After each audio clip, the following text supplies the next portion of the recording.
गुरु नानक देव जी की प्रेरणादायक साखी, करौंदा का अहंकार और नानक देव जी की करुणा। यह घटना गुरु नानक देव जी की यात्राओं के दौरान की है। अपनी एक यात्रा के दौरान गुरु नानक देव जी एक ऐसे नगर में पहुंचे जिसका राजा करौंदा बहुत अभिमानी और क्रूर था।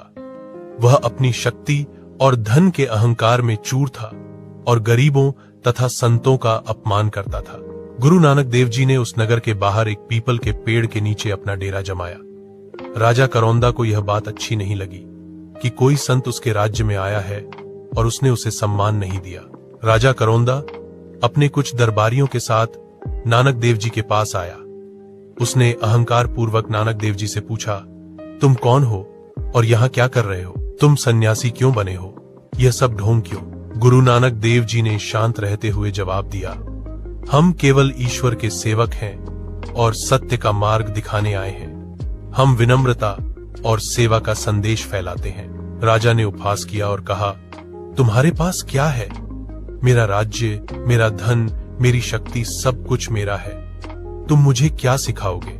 उसने नानक देव जी का मजाक उड़ाया और उन्हें भूखा, नंगा कहकर अपमानित किया।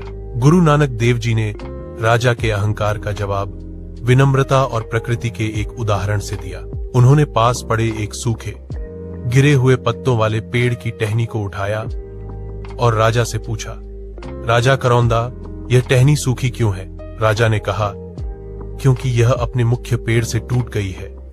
इसे अब कोई जीवन रस नहीं मिल रहा है। तब गुरु नानक देव जी ने राजा की ओर देखते हुए कहा, हे राजा, तुम अपने धन और शक्ति के अहंकार में चूर होकर मानवता के पेड़ से टूट गए हो।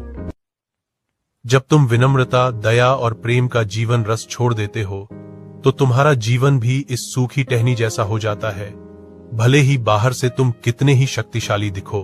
गुरु नानक देव जी ने आगे समझाया, सच्चा राजा वह है जो अपने सेवक की तरह प्रजा की सेवा करता है। अहंकार, घमंड और दूसरों को सताना एक मीठे फल वाले पेड़ को भी अंदर से सूखा देता है। गुरु नानक देव जी के सीधे और करुणा भरे शब्दों ने राजा करौंदा के हृदय को छू लिया। उसे अचानक महसूस हुआ कि उसकी सारी दौलत और शक्ति कितनी अर्थहीन है अगर वह मानवता से कटा हुआ है। राजा का अहंकार टूट गया।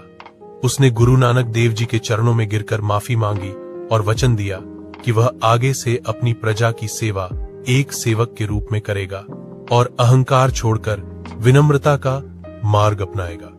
सीख, यह कथा सिखाती है कि अहंकार पतन का कारण है, जबकि विनम्रता और सेवा सफलता और सच्चे संतोष की कुंजी है।